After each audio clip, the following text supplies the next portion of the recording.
Let's turn to the news you guys recently announced, which is that for the first time, you're going to have 17 and up specific experiences on Roblox. Yeah. It's a big deal. Big picture, why do this now? Actually, even 5 years ago, why do it? And probably 5 or 6 years ago, when we weren't as big as we are today, we developed this theory, all ages, around the world, not just playing, but ultimately learning or going to work or going to concerts or all of this stuff. So we developed this theory of there's so many ways to grow. And one is all ages. And we said, as we typically do, what would be the hardest way to do this? The easy way might be to split the platform, have an older Roblox or a younger one. The hardest would be to be so good at safety and civility across the platform that we could start supporting those older, more mature experiences.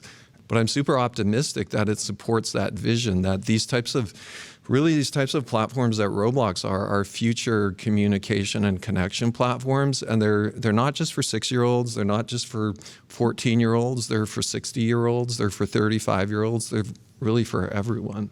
You guys have been pointing out for the last year or so that your user base is shifting increasingly older.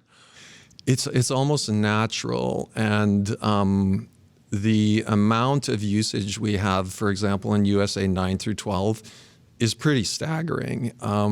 There's still a lot of room for growth in USA 9 through 12, but historically, the opportunity we have in 17 and up, it's massive, really. What has happened is what we've expected and hoped would happen is that as the quality of the product goes up, as search and discovery gets better, as developers make more interesting experiences, just like we grew organically with 9 through 12, we would see that with 17 and up. And we've seen it. 17 through 24 USA, 35% year on year.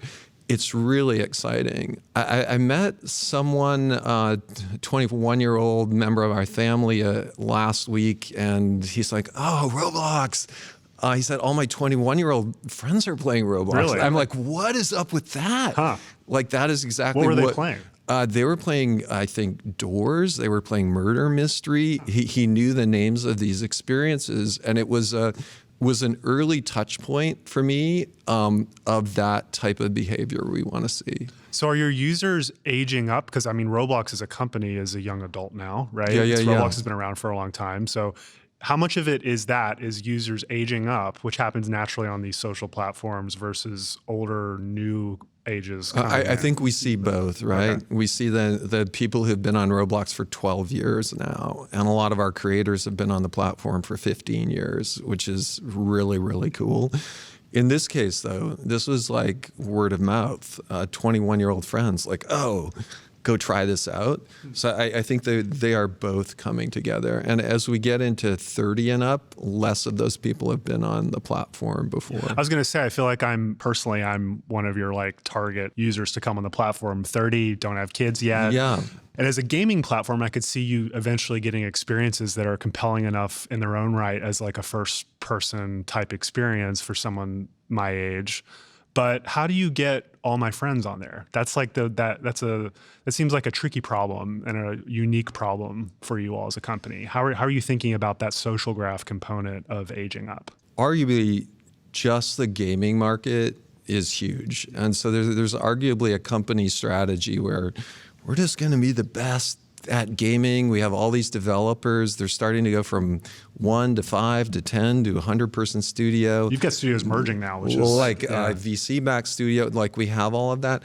I think when we take a step back and we look at the history of technology, we believe it's much bigger than gaming. And we believe there's been a historical evolution of just how do people communicate and connect? We believe the next wave of this is 3D simulation communication. And there's inherent benefits of 3D simulation that I think all the young people on Roblox figured out 15 years ago. And that in 3D simulation, we can play hide and seek. We can go get a high school diploma and walk down the aisle. We can have a birthday party. We can pretend we're in the office together. Say we want to have a Roblox company meeting with 2,700 people. It's one thing to have everyone on Zoom, or any video thing.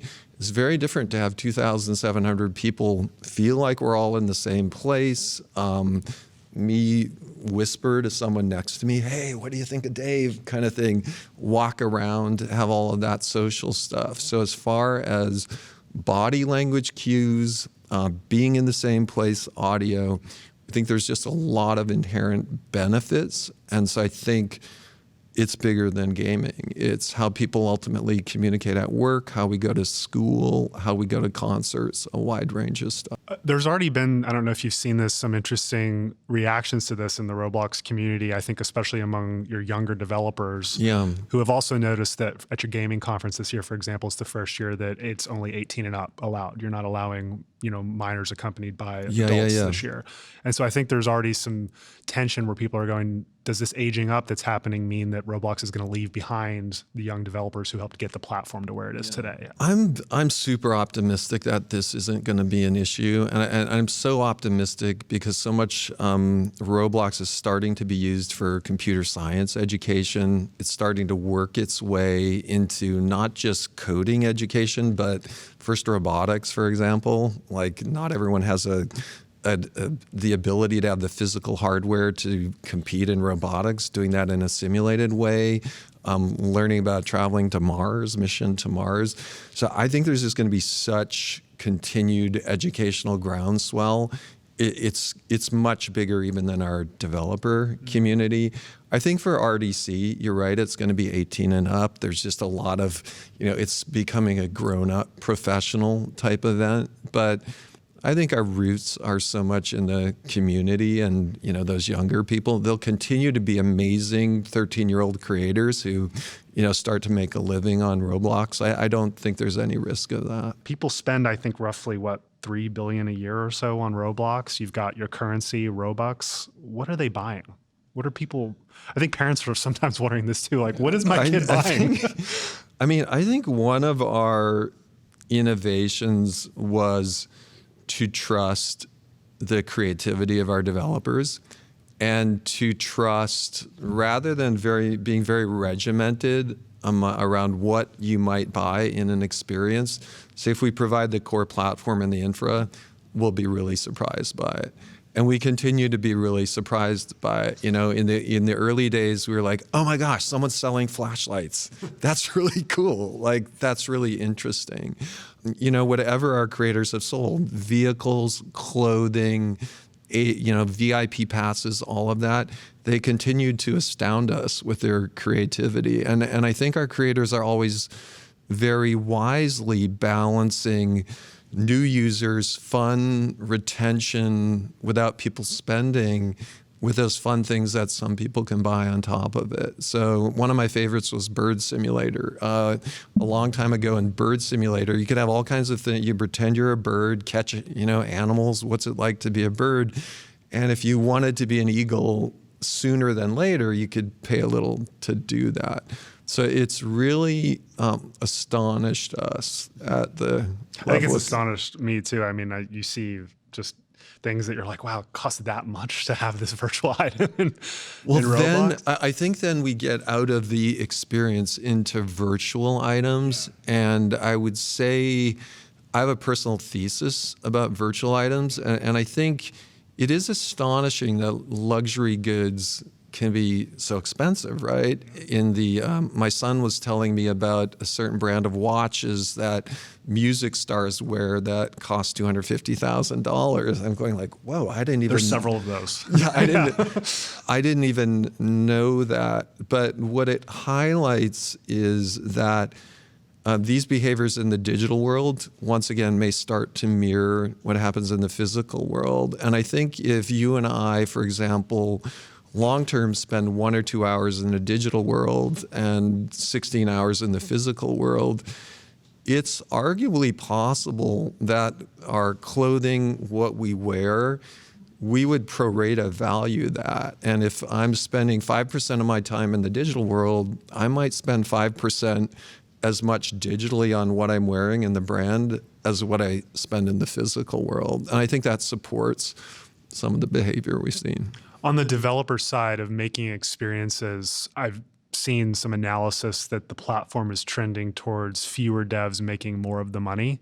I'm wondering if that's something you're seeing in the data, and if that's a fun, I would say, misconception. Okay. And I've actually recently looked at the aggregated growth rate of top 10 devs, top 100 devs, top 1,000 devs.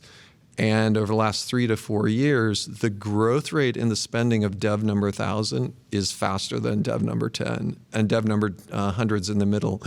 Dev number 10 right now, growing faster than our bookings year on year, which is super exciting. We want those devs to be growing their earnings. Dev number 1,000, I think, went from very small numbers 3 or 4 years ago to, I think, easily making a living now, and growth rates in the 2, 3, 4x over the last few years.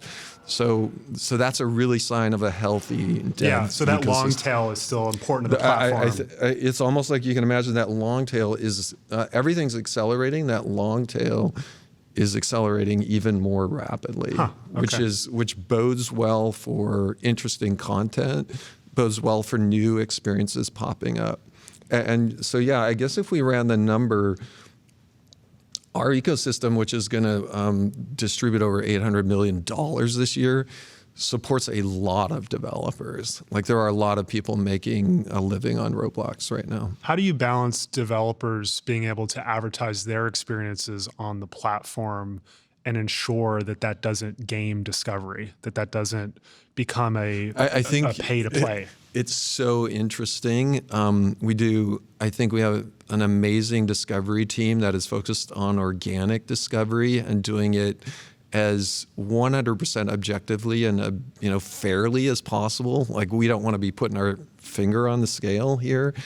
I think we have some big innovations on discovery, on organic versus paid, that we've been talking about. But I do think our long-term vision is 100% fair, 100% objective, and an appropriate balance of organic and paid discovery. So it sounds like there's potentially big changes coming to how discovery works on Roblox. I would say long term, it's just going to get more and more fair. It's already very fair, but I think we're thinking at a scale of 10x when there's both brands buying for discovery as well as young developers who just launch their own. Like how do we really balance a big brand wanting to spend a lot of discovery and some up and coming dev in a really interesting way that gives us all of what we want?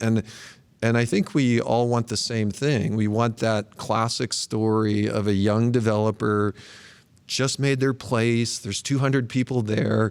We want our organic discovery to bubble that up, whether it's sometimes called one-arm bandit or whatever. Like, get more and more people to see that, and we also want a brand to be able to advertise. So I think we're going to be very thoughtful in making both of those possible. I want to turn a little bit to regulation and moderation, two fun topics, and they kind of intersect. There's this huge push right now to really keep kids off the internet, I would say, in Congress here, especially in the US, I'm talking about.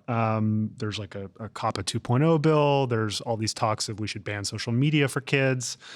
Roblox is right in the center of this debate with such a young audience. What are your conversations like with lawmakers on this? Is this something you guys talk about with them? How do you think about this?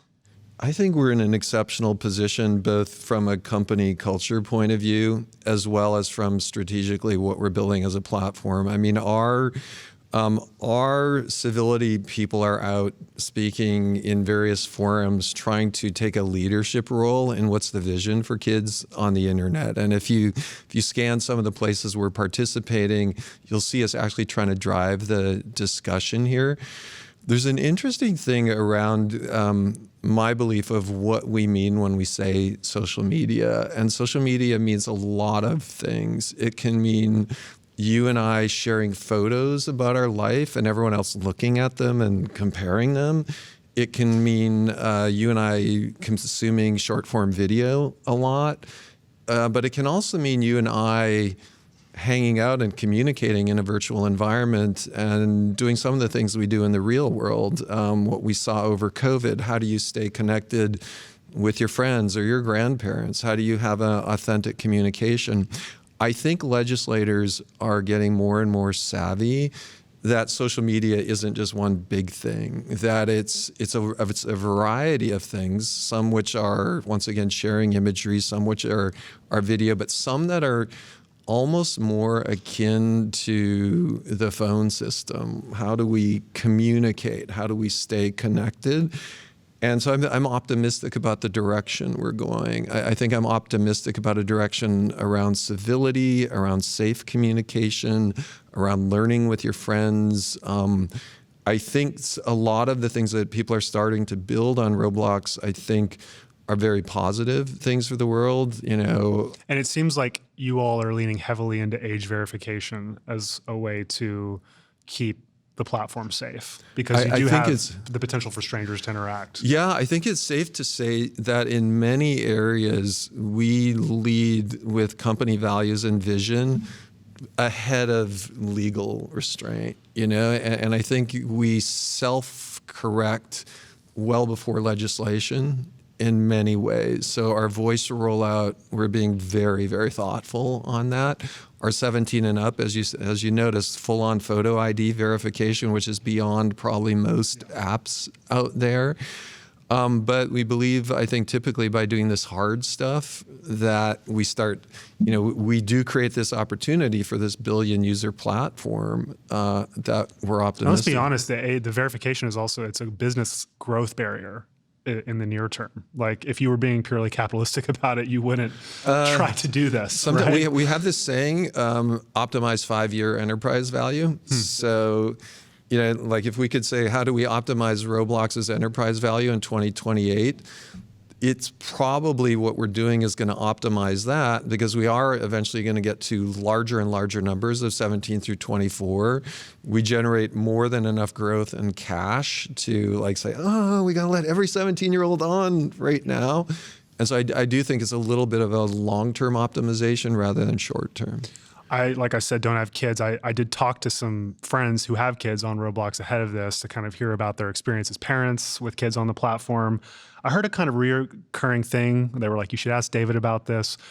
What do you say to parents who have already witnessed their kids experiencing things on Roblox that are not age appropriate, that are not up to your standards as a company? Obviously, you're not going to catch everything, but who are now worried going, oh, and now they're trying to age up the platform and get more mature experiences on. That was a thing I heard from several parents. I would say since day one, we have zero tolerance for that kind of stuff. There's sometimes bad actors on our platform trying to get some content out. I'd say it's continuously getting better on our platform. We're not 100% perfect, but we're getting very, very, very good at that. I think 17 and up is going to be very rigorous as far as who can access it. Any 17 and up content, once again, is going to be gated by photo ID, so they're not going to see that.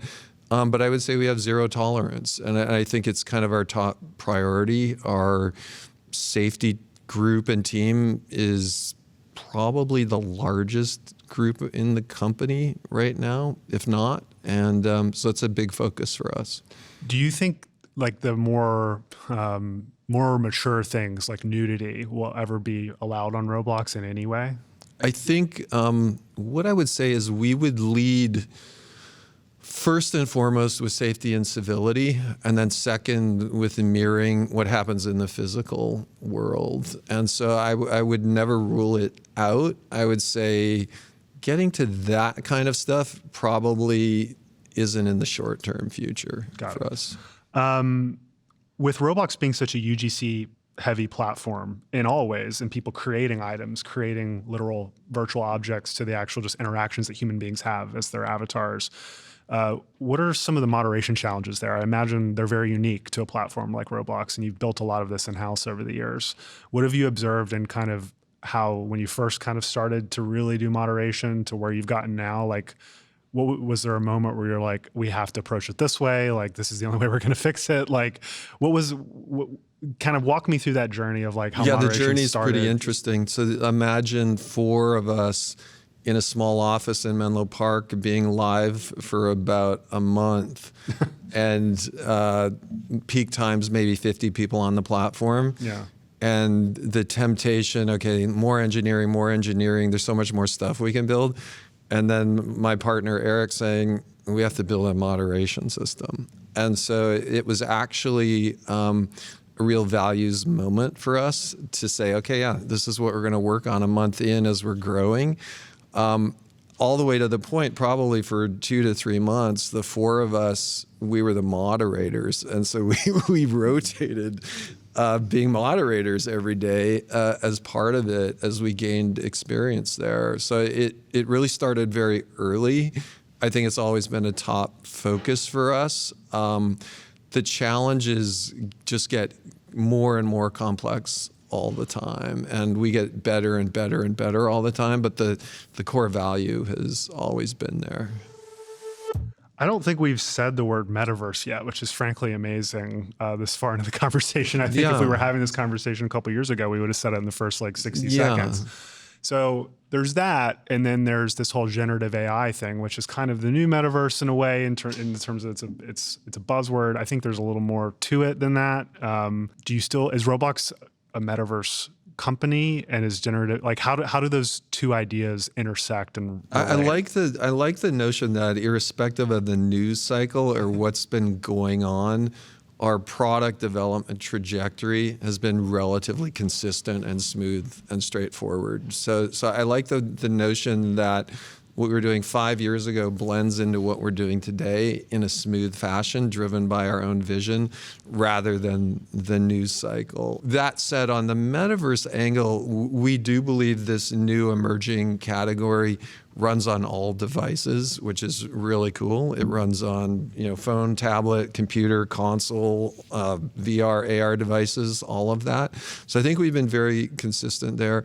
Same on the AI thing, in that our trust and safety team's been running all kinds of AI models for the last 3 or 4 years, both on quality and on cost. And we've gotten to the point where I think over 98% of the 3D models, for example, that are submitted don't go through AI scans that are more accurate than human scans right now. So this is both a quality and a cost benefit. We started rolling out more creation type AI, so both the material generation and code generation, but there's so much opportunity here. Yeah. And there's so much, we can imagine what it could be someday. There's that Westworld episode where someone sits down and says, do this and do this. The narrative storyteller. That's all going to happen. You think so? Absolutely. And it's going to happen not just in Roblox Studio. It's going to happen in all of the experiences made by Roblox creators as well. It's so funny you brought up that, because I've been thinking about that scene and that concept in Westworld myself with where the tech is going. You really do think we're going to get to that point where people are speaking things into existence? Absolutely. And I think what's unique about Roblox is those will not just be, static things. Those will be functional scenarios. Those will be NPCs backed by AI. Those will be possibly have logic in them. So, how many years out do you think we are from a creator being able to type or speak a world into existence on Roblox? I think we're very close to, we're not 5 years out. Wow. It's less than that. Wow. On competition, I'm really curious. I don't think I've heard you talk about this yet. Epic Games has their Unreal editor for Fortnite, and are doing some interesting things on the economic side too, in terms of how they're sharing revenue with creators, which is, I think, a net positive for the industry. Creators getting more money. They're approaching it differently than you all are, and they have kind of different use cases. What do you make of what they're doing with Fortnite and trying to turn it into more of an open world creator economy? I would say we're so proud of the kind of this leading platform we've arrived at with all of our developers, and super proud about that.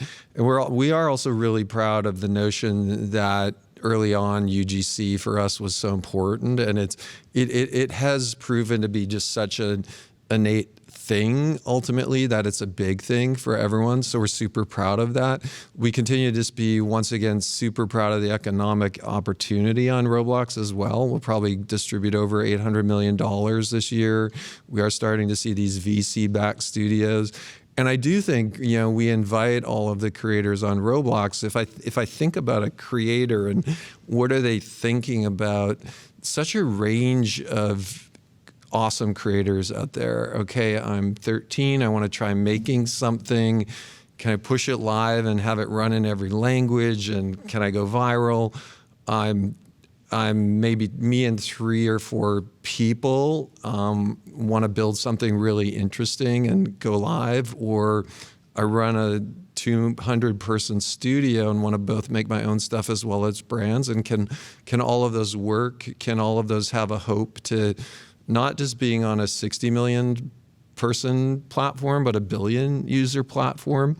We're very thoughtful about all of them, and I think they're joining us in this really long-term opportunity. So you think you still have the most attractive revenue sharing arrangements and payouts in the market? I think we have an amazingly attractive opportunity. Well, the reason I just say that is because I know it's different with the way they're doing it, but the percentages are different. And I'm wondering if with what they're doing, Horizon World's coming to mobile later this year, most likely. Do you see there being more competition in the rev share that you give creators? And is that something that Roblox will eventually change because of the competitive dynamics? Or do you think you don't need to? I think what we want to do as a public company is grow continuously bigger and bigger. I think we want to offer those devs ultimately not a 65 million DAU platform, but a billion DAU platform. And I think we run the company in a way so the core expenses, cost of sales, and our employees, what we spend for infra, are run so efficiently that the raw cash being generated, as much of that as possible can go to the devs. And so what I'm saying is I think it's bigger than just the percent distribution. I think it's what's the platform and what's the total economic value going to those devs. I think it's what's the size of the user base on the platform. I think it's the variety of what's the quality of the tooling. I think what's the opportunity for search and discovery. So it's so rich that I think rev share is a small part of it. And I think we're a little bit used to this in the early days of Roblox when we continuously try to move as much money to the developer community. The only thing to compare to was the iOS App Store, which was 70-30. Is very similar. It's like, well, why aren't you giving 70? Yeah. Well, it's because we have infinitely sharding infra, and we have trust and safety, and we have moderation, and we have a lot of these other things that make it happen. So when I empathize with devs and imagine I'm devs, I feel very strongly about our opportunity. Have you tried the Apple Vision Pro yet? I have not. They're being very scarce with them. I was one of the lucky few. It blew me away visually.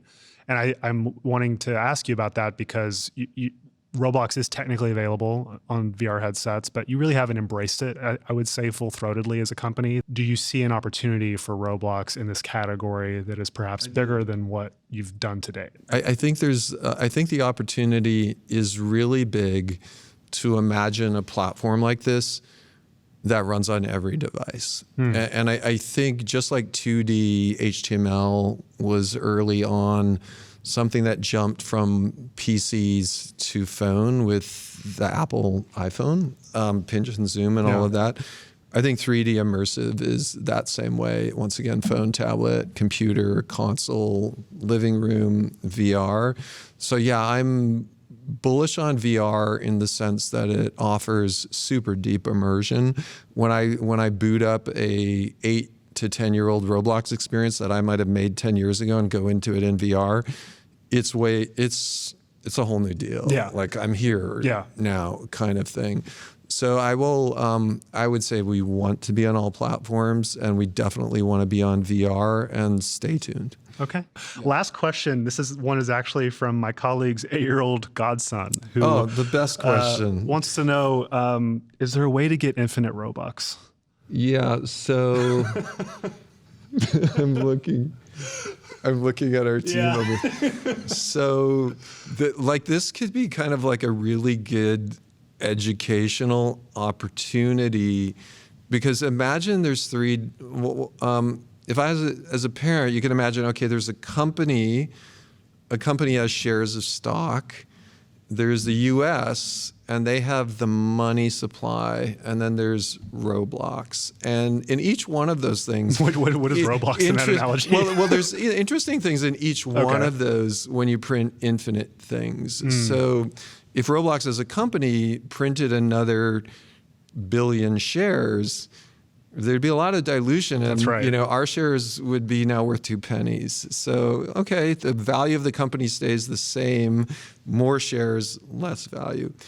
I won't get into the U.S. money supply, but one could argue that if the U.S. increased the money supply by 2x, the value of what you buy with a dollar might drop by 50%. It might. We may be experiencing that. Yeah. So we have to be careful. And so that's probably the reason why we can't give out infinite Robux, is because if we did and one person had infinite Robux, the pricing of every item, everything our developers do would probably reduce by a factor of 100. Kids, this is why it's important to learn about inflation. That's right. Yeah. All right, we're going to leave it there. David, thanks so much for joining me. Thank you. Yeah, thanks. So Thanks for having me. Thank you.